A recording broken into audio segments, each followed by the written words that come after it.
Welcome. Well, you're at home with Jim and Joy, and you are an important part of our family, and we're delighted that you have turned us on and tuned us in. We want to hear from you. You want to be a part of our show, all you need to do is send us an email, jimandjoy@ewtn.com. Well, we're so excited because tomorrow is the March for Life. Friday morning, the coverage begins right here at 9 a.m. Eastern Time and includes guests and speakers, the rally stage, the march down Constitution Avenue. It is going to be too exciting. And then the encores will be Friday night at 10 p.m. Eastern, and then again on Sunday morning, January 29th, beginning at 9:30 Eastern. You don't want to miss it. EWTN and only EWTN will give you coast-to-coast coverage. Last week you had the Walk for Life San Francisco, and now tomorrow you will have March for Life out of Washington, D.C. Well, I think it's going to be a huge gathering. Big league. Big league. And even though they don't usually say the numbers, I'm going to say I think there will be, at minimum, this is my view, 500,000. I think there will be more in Washington, D.C. Yes. And the beauty of the march, the rallies, the gathering, compared to the so-called Women's March, all you heard with the Women's March was me, right. my, I. I mean, wow, it's all about me, I, my rights, my body, my. So the rally of the March for Life itself is not about me. Right. It's about them. It's about the other. It's about the voiceless. It's about the unseen. It's about women, especially, who've been duped by abortion, who've been exploited and used. It's about somebody else. It's not about me. Right. These people don't gather for them. They gather for somebody else. It's so other focus instead of the self. And it's so beautiful because it brings the Protestants and Catholics. I mean, kids right now are on buses all over this country making a mass entrance into Washington, D.C. And they will march in unity, right? One voice, one accord, because we are our brother's keeper. And we need to be the voice for the voiceless and stand before this nation. And we know that Kellyanne Conway, she will be one of the speakers there, a good, strong, pro-life woman. And she's like the chief counselor to the president. Right. And Kellyanne is a very dedicated Catholic. I got to spend maybe 5 or 6 hours with her when I was with another organization, learning about how to communicate with the media. She's such a humble and expert, person, beautiful. And she's Catholic, and she has like 4 kids, I and think so. So we just really need to pray for everyone's protection. The weather's going to be great, right? Last year they had the snowstorm, so it won't be any snow. If you're thinking about going, go. Let's pray for those that are making their way, safety for everyone, and that there will be a deepening of discipleship, especially among our young people who are standing up for life. We give thanks that our president, Donald Trump, signed the Mexico City policy. Yes. That it's back. It was back in the past, not allowing American funds, federal funds, to support abortion throughout the world. Right. So Planned Parenthood International has been defunded, as well as different organizations. That's a wonderful thing. Right. The Hyde Amendment, which has to be, I think, renewed yearly, which says you can't use federal funds for abortion, although there's a little shell game going on as we support Planned Parenthood. And so it's working its way through the House of Representatives, saying that we need to make this permanent. No longer renewing this, just no money should go to this. We have a Supreme Court justice that's going to be nominated next week. I mean, the field that they have there, we have one friend in particular, we won't say his name, that might become a Supreme Court justice. This can change the course of things for years if they would just be strict constitutionalists. And there's so many other possibilities that have. And finally, the defunding of Planned Parenthood in our own country. Why are we giving them $500 million to use for the killing of the helpless, defenseless little baby? So it's a great time to be pro-life. It is. And if you're not on the side of pro-life, come on in. The water's fine. We would love to have you. And yeah, I'm just so excited. We've been in this fight for a long time, over 35 years. Yeah. And the beautiful thing about this is it's like, yes, I mean, you stayed in, we fought the good fight, running the marathon. It's like, for a time such as this is exciting. Yeah, well, today we have a fabulous couple. They're named David and Amber Lapp. And they are with a research institute. They're research fellows, Institute for Family Studies. They have a great website. It's family-studies.org. Beautiful young couple doing research on marriage. What's happening to marriage in our country? Is it falling to the wayside? Is it popular? Is it unpopular? And especially among working class families. I think that's their specialty. Okay, so why are they looking at working class families? Who are those families? What's their makeup? And there's a marriage gap between working class families and professional families or college educated families. What's that all about? Right. So it's exciting. It's a great day to be alive. It's a great day to be Catholic, where EWTN is bringing you life, marriage, and family. So don't go away. We'll be right back with David and Amber Lapp.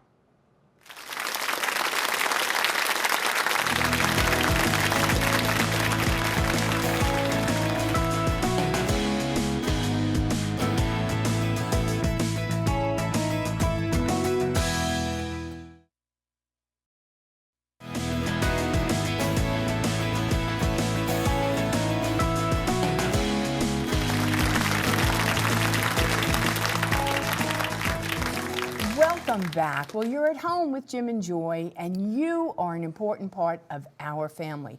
And we would love to hear from you.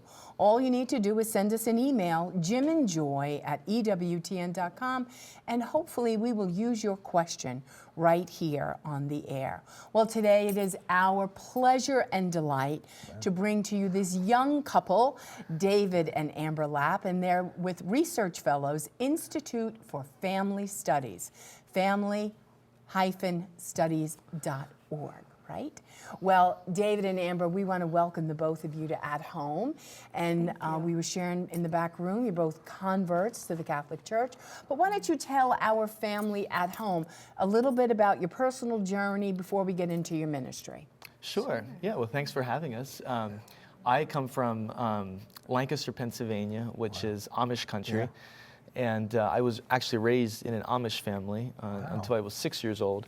And then my family left the Amish, and then grew up in a evangelical Protestant family, and then went to college at a small Christian college in New York City, where I met Amber. Yeah, it's called the King's College, and I'm originally from the Cincinnati area, and my parents were actually still are missionaries for Campus Crusade for Christ, and so very familiar with that. Yeah, I grew up in a very strong Christian family, and then met David at King's, and it was there that we had the professor Peter Kraft, and he kind of piqued our interest in Catholicism and started that journey for us. But now we got married right after graduation, and we've been married for 7 years and have 3 boys, ages 5, 2, and then our youngest, Isaiah is here. 5 months. Yeah. He is so, He's so beautiful, and his Thank eyes you. are like unbelievable. He smiles a lot. At least now He's he very smiles. Well, he was smiley, just fed, so Oh, he he was was, way he was smiling before he was fed. Don't give him bad press. He was smiling even before. And Daniel and Peter are watching at home, so I'm sure they're smiling They'll right love now. to know their too. brother is happy. Yes, Yeah. good. Yeah. But then after we got married, I took a job with a research organization in New York City that studies marriage and family issues. This was a different think tank at the time called the Institute for American Values. And it was there that we began thinking about what we're talking about today. How are young people thinking about marriage? And our boss, my boss called me into the office one day and said, "Hey, do you know anybody that would like to go to the Midwest and talk to young people about how they're thinking about marriage and to hear their stories of forming families?" And at the time I was teaching high school, and David came home, and I had a huge stack of papers I was grading, and he said, "Do we know anyone who would want to go do this interview project, this research project in the Midwest?" And I was like, "Yes, we would. Let's do it." I'm tired of these papers. And this is for the Institute for Family Studies. Right. It was a Yes, project okay. that began back in 2010. Okay. So then you had to relocate. Right. So originally it was just meant to be, we just went out for a summer to Ohio because Amber's originally from Ohio, and we already had some contacts there. And it was just supposed to be a summer. We were there for 3 months and went door to door, knocking on people's doors and asking them. We had a survey. We invited them to fill out, and if they filled it out, we invited them to do an interview. And that way we talked to about 115 young people. Do they Meet take them for kindly coffee. to you knocking on their doors in the Midwest, do they? You know, they do actually, Yeah, yeah. Many people were very kind, They very didn't think you generous. were Jehovah's Witnesses or anything like that, or Mormons? Maybe they did before they answered the door, but they were very friendly. That and, is yeah, so it was- wonderful. Yeah. So when you say young people, who are you speaking about? What's the demographic? What's the makeup? You speak about working class families? Were Right. these those people? Yes. So we spoke to both college educated people with college educations, Okay. people with no college educations, and young people. We mean ages 18 to 34. So those are millennials? Is that what Those are the millennials, right? We're old. We're boomers, aren't we? I think We're booming, yeah. So, but we wanted to. The background for this was, in America, in the last 30 or 40 years, there's been what scholars call a growing marriage gap between college-educated and Americans without a college education. And for whatever reason, we don't know entirely why, college education has become a significant marker here. And basically it means that what we've seen is that Americans with a 4-year college degree or more, that they have been less likely to divorce and less likely to have children outside of marriage than non-college educated. And just for the purpose to make it easier, when I say non-college educated, I mean working class. And about 70% of us in America are without a 4-year college degree. So this is a big swath of us. Yes. But just to give you an idea of this marriage gap stat, so for instance, 58% of first births to women without a college education are outside of marriage. Only 12% of first births to women with a college education are outside of marriage. So very few Can you say that women. one more time? Yeah, 58% Yeah. of first births to women without a college education are outside of marriage. Wow. So the vast majority Right. of women without a college education, their first births are happening when they're unmarried. Only 12% of college-educated women, their first births are outside of marriage. So there's a big gap there. Just a quick question. Yeah, sure. When you say that, because we run a pregnancy medical center, Right. do you know, well, I don't know if this was a question, those women who had their first birth after college, did they have an abortion while they were in college? That's a great question. And we do know from research that college-educated women, that they're less likely to have an unintended pregnancy, but when they do have an unintended pregnancy, they're more likely to get an abortion. Yeah, I think the stat is that 32% of college-educated women, when faced with an unintended pregnancy, will choose an abortion, whereas only 9% of the poorest women will choose an abortion when Wow. faced. Yeah. And the vast majority, as you may know, the vast majority of abortions, 75%, are happening with low-income women. Okay. So we're trying to understand the gap Right. between college-educated, non-college educated, and why there's this difficulty in the area of getting married or staying married, Both, having yeah. babies out of wedlock, or Right. maybe having babies and then getting divorced. So is the answer be college-educated? I No. don't think so. Some people could say, okay, well, it seems right. like that's the solution. That's why we say get a good education. So Yeah. that's not it. No, and I think so. When we interviewed people from both with college education and without a college education. Through time, we ended up focusing mostly on working class families because that's where we saw most of the difficulties were happening. Not that college educated families are absolutely perfect, but one of the things that we saw was that, interestingly, working class, those of us working class peers, they they tend to be very pro-family and very pro-child. And so many of them don't want to have an abortion, when faced with a pregnancy, before marriage. And they're not thinking necessarily about, they're not always necessarily thinking about, okay, 18 to 22, I'm gonna, go to college and then get a really good internship and then, I'll get married when I'm 30. They're thinking, wow, what do I really want out of life? Well, gosh, I'd really like a family. And that's, many people said that having children is the reason why we're here. It's the purpose of life, is to have children and to raise them and to give them a good life. And so there's that very pro-family kind of script that they're living off of. And just think of country songs, Country songs extol, family togetherness and having children. And so that's there. But then also you see how, so we're all living in the same culture though, right? In which we're encouraged basically to rush into relationships, to rush into very intimate relationships and to living it together, and then even sometimes rushing into marriage. And so what's happening is there's that pro-family, pro-child script, but there's also the messages from the culture that are toxic about just rushing into relationships. So what happens is you have these two things colliding. Right. And the two don't really fit. Those two stories don't really fit. Yeah. Rushing into relationships, and in our work, in our pregnancy help center, we have a number of these people just flowing into our center, and then we have people even on the lower end of the economic scale and then high up. But when you say they're committed to family and to marriage, we often find that we have to say to these people, and to love, we say to them, now, what do you mean when you say love? Like, we just let them unpack love, because they're speaking about love, but what content is in that, and how does it work its way out? When you say marriage, what are you speaking about? I mean, is it permanent? Is it exclusive? Is it free? Is it faithful? Is it real? Is it full? or Is this it no? ideal? So the terminology. I mean, Yeah. did you find this in terms of the terminology of the working class people? Because that's what you're focusing on. It was predominantly white working class people in Ohio area, Southern Ohio. So is that a problem in terms of saying one thing and not understanding what we would say the Catholic Church means by it?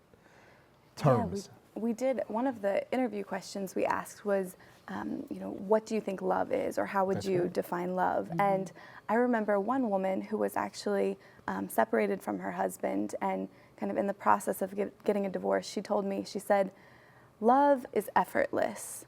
And basically she felt like because— It's effortless? Yes, she thought love should be effortless, and because it was no longer effortless with her husband, Yeah. that meant that it was, time to end things. And Right. so, it's interesting because as far as marriage, should it be lifelong? We heard very strongly from the young adults we interviewed that they believe that marriage should last. It should be forever. They have high ideals when it comes to marriage, in part because of what they've seen as children growing up in fragmented families. And so they, have this fierce determination to form a family that will stay together. And they don't always— there is a disconnect in many of their minds between having children and being married. They say things like, well, you don't really have to be married to have children.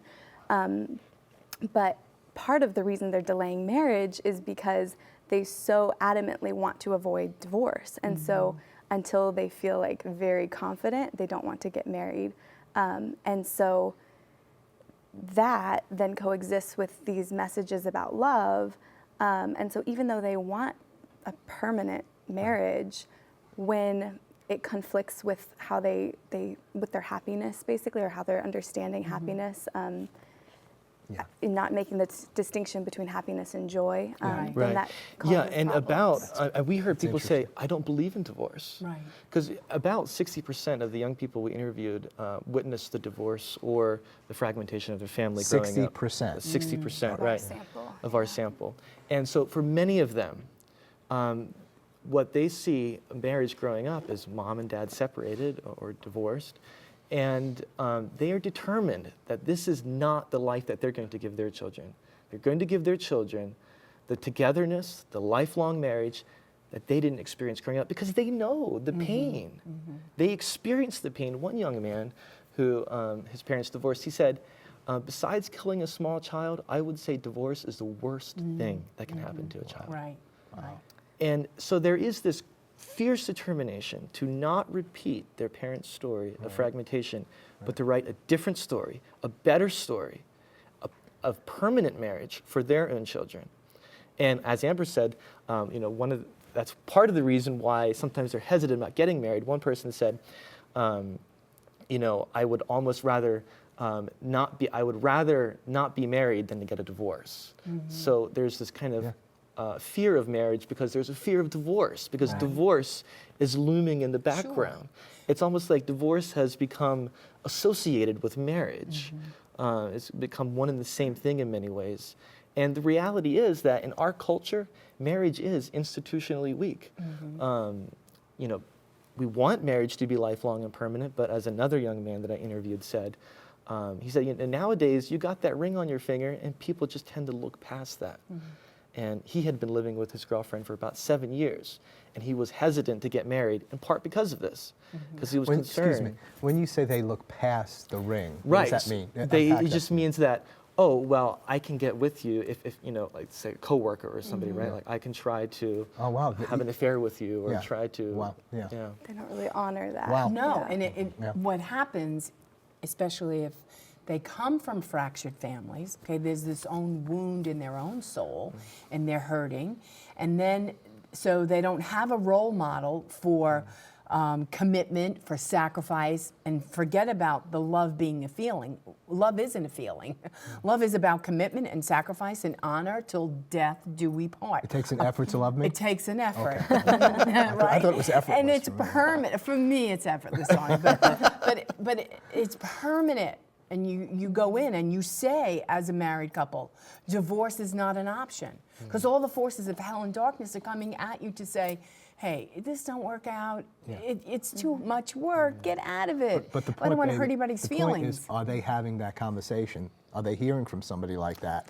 Right. You're saying, I'm sorry, go ahead. No, because then I was just going to say, so then they come from that broken place, and then they look into the culture, which is television or in the media, which is so sexually saturated, and it's just not real at all, and so they don't have a real picture. Right. Right. Yeah, and so what happens is, you know, these great marriage aspirations for permanent marriage to give their children what they didn't have growing up, that comes into conflict with the story about happiness and love that they see in the culture, right? And so then they also say things, like one of the other questions was, well, let's say if they are married or if you do get married, let's say, you know, 5 years into marriage, you find yourself becoming unhappy. What do you do?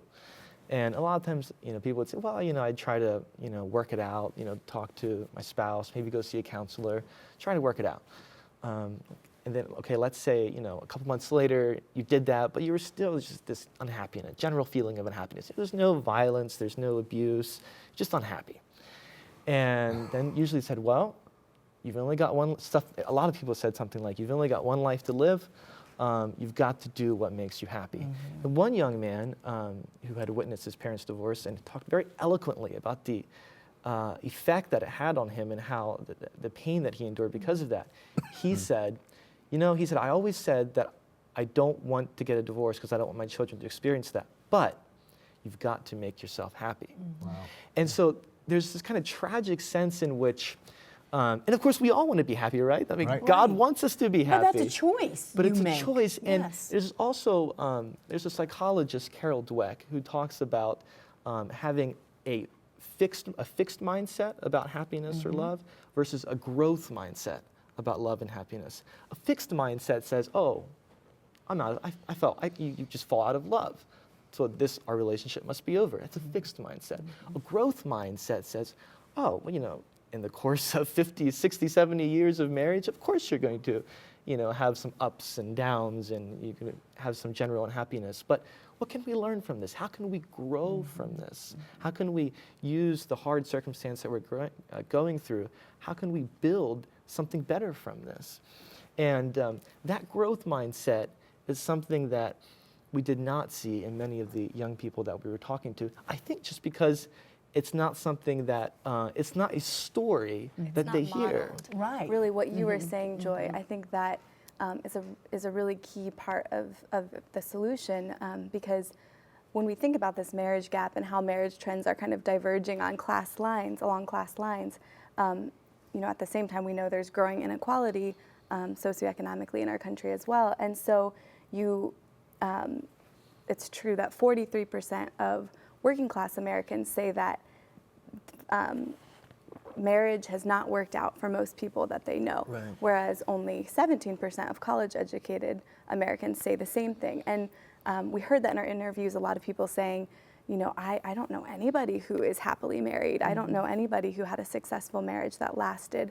And so one woman I talked with even said something like, along the lines of like, if I could just, you know, sit down and have dinner with a married couple. And, you know, it's almost like married couples are like a novelty. Yeah. And Right. so because our neighborhoods are kind of segregated along class lines often, because, you know, we buy a house in a neighborhood that with other people who can afford similarly priced houses, it's no longer true that you have the doctor living next to the plumber who's living next to the person who's unemployed or whatever. And so I think that contributes to this lack of models, and so that can be. Let's just pause Yeah. at this point. It's David and Amber Lapp, research fellows, the Institute for Family Studies, family-studies.org. Fascinating discussion here about marriage, especially among the working class. We'll be right back.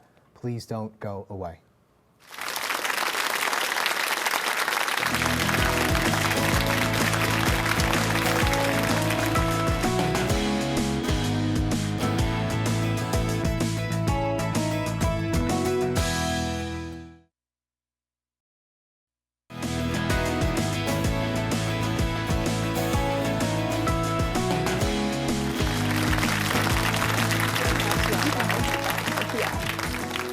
Welcome back. Well, remember that we want you to be a part of our show. So if you have a question for David or Amber, you can send us an email, jimandjoy@ewtn.com. We would love to hear from you, and hopefully we can use your question right here on the air. They're full of facts. They have a lot of information to share. You might be out there thinking, well, I don't know how this is working out in my life, this marriage, or maybe you are divorced, you have children, and you're concerned about your children, and you don't want them, you know, you want to spare them that pain and sorrow. So David and Amber Lapp, they're with Research Fellows, Institute for Family Studies, family-studies.org. So we're speaking about the working class people, individuals, families, their situation regarding marriage, the gap between professional people, college educated, more solid in the area of marriage, staying together, not getting divorced, and so on. And you know, you're sharing a lot in terms of well, we want to get married. They're not against married. They would like to be married. They don't want to do some of the things that, you know, they saw in their own family units and so on, and yet it's not happening. You know, so you know, in one sense, me, I come from another generation. I want to say to a lot of these people, well, snap out of it and get married and do it. You know what I'm saying? Like, you can do it. We did it. You can do it. And I think that's a part of it. We can get this. But, you know, what's the problem? What's going on? What are the dynamics? And I think I'm hearing some of them from broken families, maybe a fear for commitment. I don't know, what is it? Because I think they want to do the right things, and yet maybe they don't have the content, or what's going on? What are the factors that we need to know to reach these people and to be sympathetic to them, like that you've learned through not only your research, you're friends with these people. Yeah, I think What's that's a going great on? question, and it's multi-layered. Yeah, I think I'll start. Part of it is, as we were talking about the rushing into relationships and sometimes even rushing into marriage, because of the woundedness from their own families of origin, there can be there can still be a great need for emotional maturity, psychological maturity, the maturity to be able to love well. Pope Francis actually talks about this in one of his apostolic letters about how it's important that as we're helping young people to prepare for marriage, and just young people in general, that we enable them and make sure that there is that, that they're able to have the chance to heal from past wounds, so that the love that they give in marriage is able to be a genuine love and not just a needy kind of love that, that's. What are the based on wounds woundedness. they have that Well, maybe Right. I didn't have, or we didn't have? You see what I'm saying? Because we're coming at it from, well, we had some wounds too, and we were able to say, I love you, you love me, and we're sticking with it forever. But maybe there's some things that are unique to the millennials that weren't a part of our generation, the boomers. Yeah, well, 70% of the people that we interviewed had experienced some sort of childhood trauma, whether it was, addiction related, poverty related, abuse of some kind. Their parents divorced. More addiction, more abuse than our generation, sure. Yeah, and what David was saying, there's this, the tentative title of the book that we're working on is Love Like Crazy, in part because we've seen that a lot of times it seems like because of these wounds, the young adults are just searching for love desperately, and so they move from relationship to relationship in search of that. And because of the fast pace of the relationships, they are, there's a common saying like, don't rush into marriage. All these young adults are very clear that they don't want to rush into marriage. But at the same time, they're rushing into sex and rushing into having children and end up being just as heartbroken as if they had gotten married and divorced. And so it's, there's not much intentionality in relationships because we don't have much of a courtship script, if you will. It's kind of, young adults often would say to us like, I don't feel like I have much guidance. They were actually like asking for guidance, saying that nobody in their life was helping them, whether it was in their relationship lives or financial, with financial stuff or whatever. But so I think that there's a lack of purpose. For example, one woman I interviewed, she talked about how her boyfriend of 12 years, they were living together and had one child together. And she said he had literally moved in one outfit at a time. So they had never had a conversation about moving in together. It was, I believe, just a few weeks after they had started getting together. There's not really a language, like people don't really officially start dating. It's called, we're just talking. Right. And I said, no. You and I are just talking. To be intimate with another human being means you are being intimate. And they're like, no, I'm not in a relationship with him. We're just talking. Right. And so you have to reset the language. And But it's like, there are different kind of formats to this because there's hooking up. I get what that is. And then there's cohabitating, a commitment to cohabitating. And then there's one thing at a time coming in. Or there's like all these different shades of this stuff. Yeah, and so then the researcher Scott Stanley talks about sliding and not deciding, and I think that's good. a big part of this because people slide into relationships, and then once they're sharing a home, have children together, their lives are so intertwined, it's hard to really get out of that. And remember, there's this deep desire and longing for children and for a family, right? And so as they're doing this, moving in one outfit at a time, they're also open to having children and open to having a family. So that's the stuff that's happening before marriage. That's one part of it. Another part of it is when they're married or unmarried, trust issues. A lot of people said trust issues.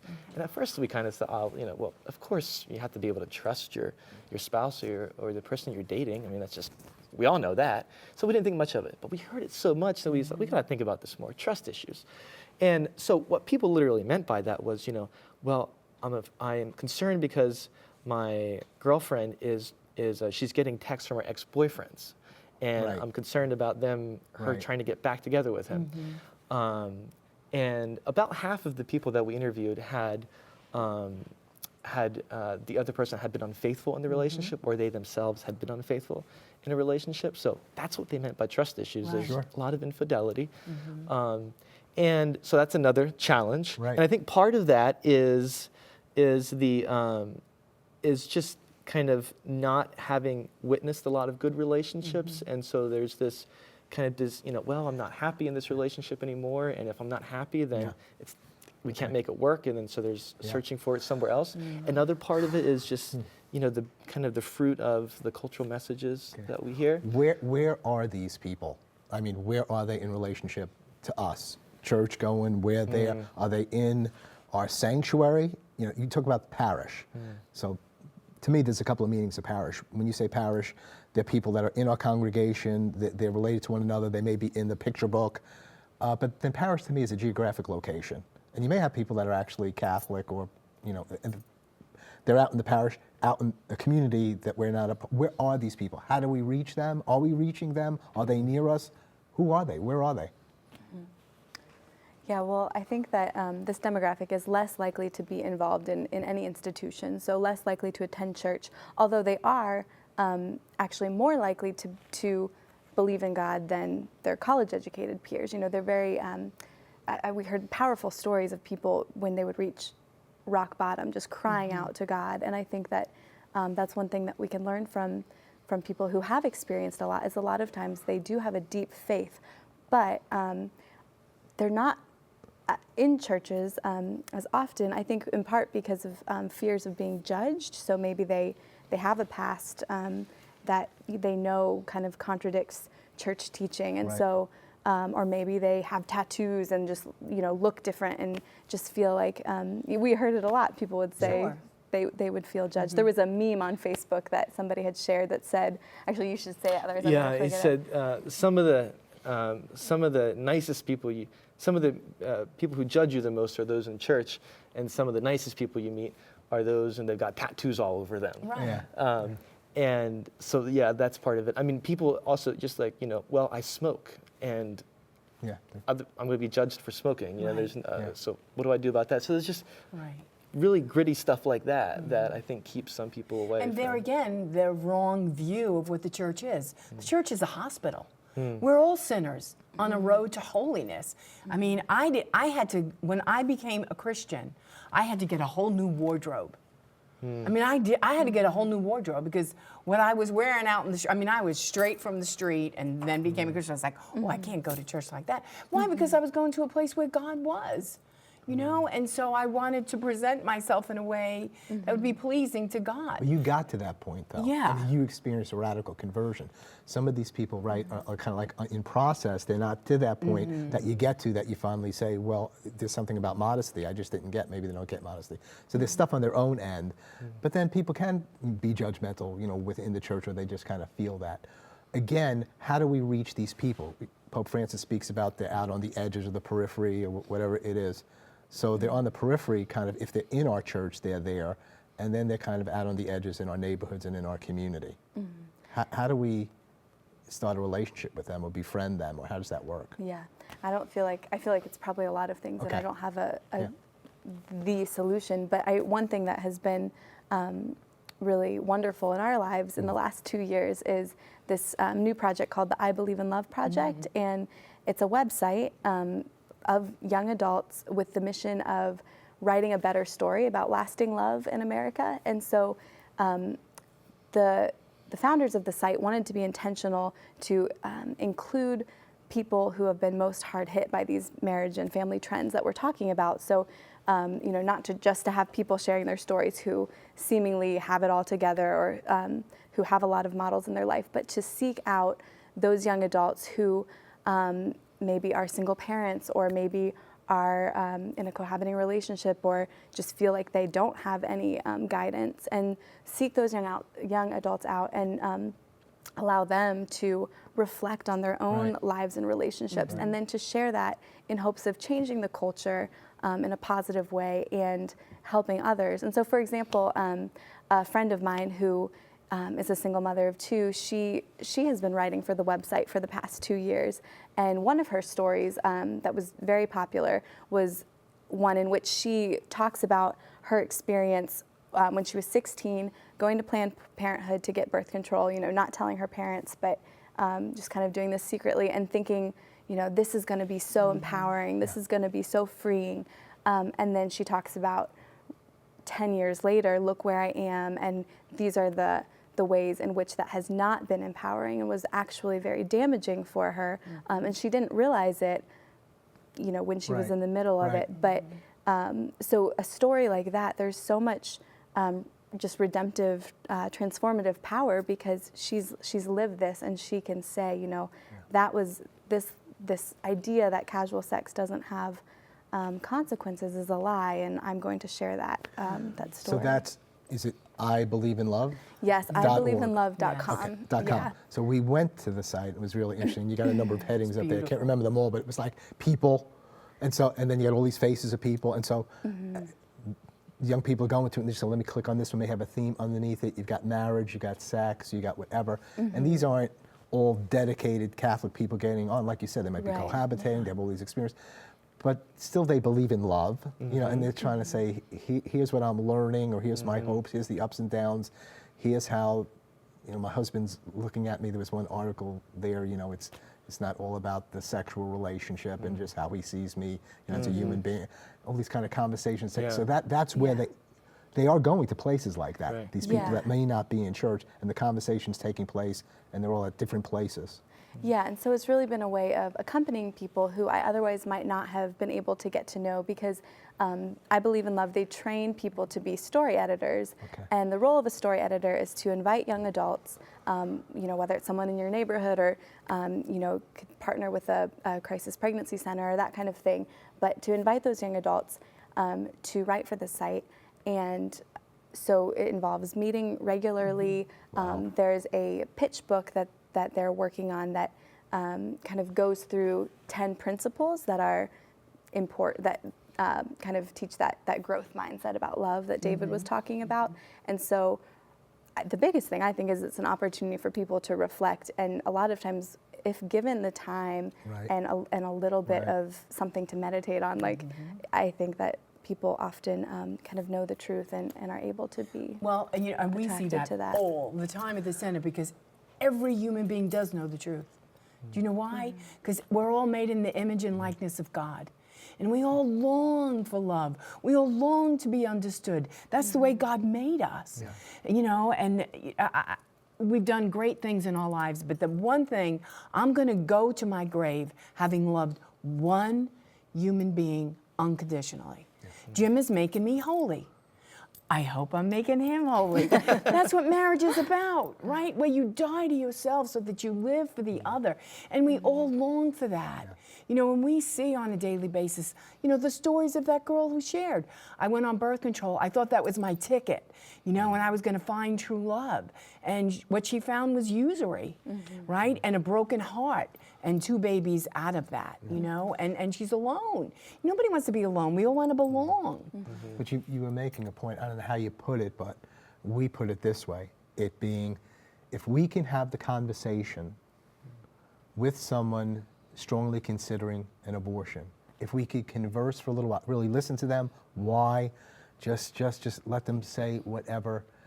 If we can have a conversation and present something else in terms of the benefits for her, for this child, the resources around, we win the conversation 80% of the time. We do, with girls who come in. So 80%, 20% we don't. That results in the death of a baby, woundedness for that person. But that's what you are saying. Right. If we can have the conversation, a respectful conversation. Yeah. Our place is called Her Choice, Birmingham Women's Center. Because in the end, in this country, it is her choice. And so she comes in knowing, if I'm gonna have an abortion, you won't have it here, but we understand too, you will. This is the kind of nation we're in. You're saying you're cohabitating, so you're not saying to them, you're cohabitating, you can't participate. You're doing this, you can't participate. Right. Let's have a conversation, because we're all really looking for love. Exactly. And also what happens in those relationships is that, Amber and I have been so transformed as well, because we realize the conversion that we need, right? The things in our hearts where, where we have been hardened, where my heart has been hardened towards the most needy, or where I need to open my heart up more. Right. And also the great, I grew up in a family in which divorce was not an option, and I didn't have to worry about their marriage falling apart because it just wasn't an option for them. And so that's something that I can really say, wow, have a lot of gratitude for, and have a little bit of compassion for those who didn't grow up with that and have to contend with a little bit more difficult circumstances than I had to. But the other thing that happens is, we encounter practical needs then as well. Oh, well, the person needs a job. I know, this employer, he's looking for people. Or I need a car. Or, and this friend of mine is selling their car, and maybe we can get a good price for them. Something like that. Right. And so there's all these practical needs as well, because that's part of the story as well. Is we don't just live by values alone. We also have to eat bread and provide for our family. You got to work, right? And I've been to the website. Joy has been, and it was really fascinating because you deal so much with economics. You deal with government policy. You deal with what can help. What are these people saying could be beneficial for them? You deal with government. It seems sometimes supporting more people who are cohabitating in terms of economic funding than people who are married, who are struggling, who might need some help. So they're saying like, well, if we get married, it's going to be worse for us financially. And you really delve into all of that on the site, and I found that really helpful and thought-provoking. Yeah, I think that going into our research, we might have leaned a little bit too much towards this idea that, well, if people would just get the right beliefs, then everything else would follow. And now we really see it as, we need to all work together to create a strong marriage ecology. Marriage it exists in an environment, and that includes, it's holistic. We need a lot of different things have to change. Let's pause right there again, and we'll be right back. Plenty more with David and Amber Lapp, research fellows with the Institute for Family Studies. Don't go away. Plenty more to come.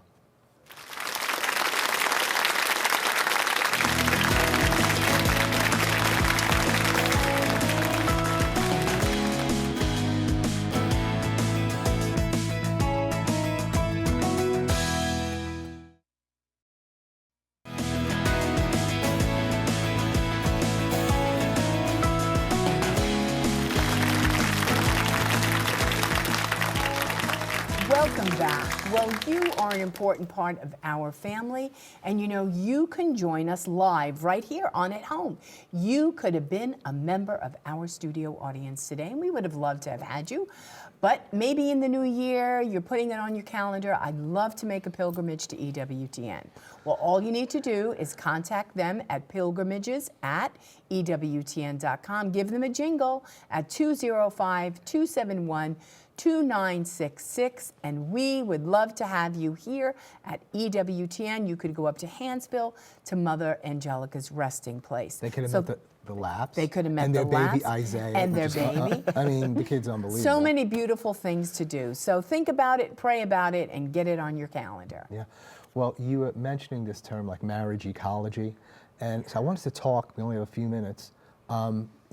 We've spoken a lot about what's going on with these people in this realm of working class and so on.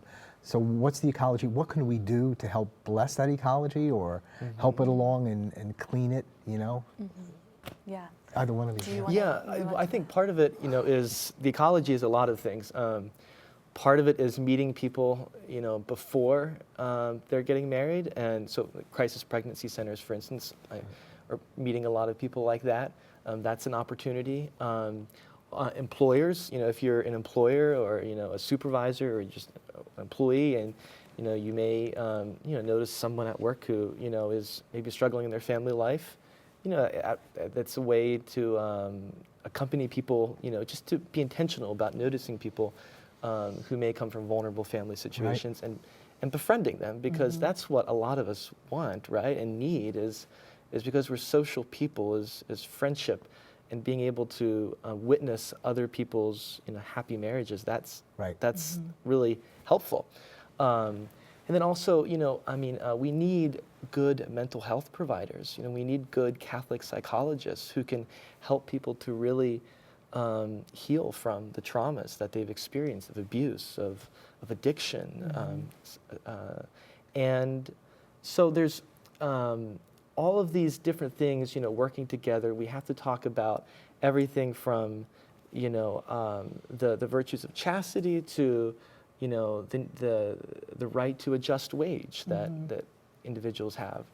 And so that, I think, is the marriage ecology, is all those factors that make it more likely that people will have a thriving family life. There was something that I saw on one of your sites, maybe I believe in love, but it was kind of like, something about on your wedding day, if you were asked to work, what would you do or something? Right. And it's like, so, and I said that to Joy, and Joy was, we were kind of like, it's absurd. I said, what, people that are making $10, $12 an hour, whatever, who are the workers and who are in these positions of power, I don't even know if that's what the article was about, but it's something make me think, that in terms of their schedule, what they can and can't do, what they're gonna get versus somebody at another level, and you really help us to think, because there may be, and who knows, these people at these upper levels, maybe Catholic, maybe whatever. What are you doing for people's schedules? What are you doing in terms of respect, the dignity of the person? We have to have these conversations, and we have to hear these people here, like in a way that I think, I don't know, but I think a lot of people talking about it, the people that Trump was resonating with. Right, and I think we have to make a connection between, if I'm an employer and I'm paying my employee, a just wage, or what used to be called, a living wage, or even a family wage, right? That's helping that family to thrive. That's helping a marriage. So in other words, you know, a living wage job is a pro-marriage job. Right. Because it makes it more likely that just reduces stress in the couple's lives. You know, we know people where, you know, the wife, she gets up at 4 o'clock in the morning and works until about 12 or 2 o'clock in the afternoon. Then when she gets home, she says bye to her husband right away. He goes off to work and doesn't come back on the midnight, and they do the whole thing, you know, repeat, you know, and one of them is working almost every day, each week. Where is the time? And they have to do that because they're not getting paid a lot of money at their jobs. So that's one area where, you know, those of us who are in those positions, we can say, wow, how can, you know, can we pay people a living wage to make it more likely that their family thrives? Right. Yeah, and the article you mentioned, that had come out of a focus group that we did on work and family policies. And this man literally did not know whether or not he would have his wedding day off until a week before the wedding because of the way that, and he had to once cancel a family vacation, you know, the week before because of scheduling. Because irregular scheduling. I didn't even read the article. Yeah. I read some of the other ones, but really thought-provoking titles. I mean, that in and of itself, even if I wasn't accurate with the article, it started a conversation, and it was really, really powerful. On our way here today, we're driving, and there's this bus in front of us, public bus, and it's going slow, and we're kind of like, you know, in the public bus system. And I remember a friend really fought for that system to keep it and so on. And, you know, who's on that bus? I bet these are some of the working class people. Domestics, I bet they're cleaning houses. They're cleaning houses. They're going into a very wealthy area because they're getting off the buses. One's going to be a handyman at somebody's house. One's going to be the cleaning lady, right? Well, they need that bus. Well, we are going to have to conclude our time. It's gone too fast for us. David and Amber, thank you so much for being with us, opening up our eyes in a special way to build a new marriage culture, especially among the working class. Well, and don't forget the March for Life Friday morning coverage begins right here at EWTN at 9 a.m. Eastern Time.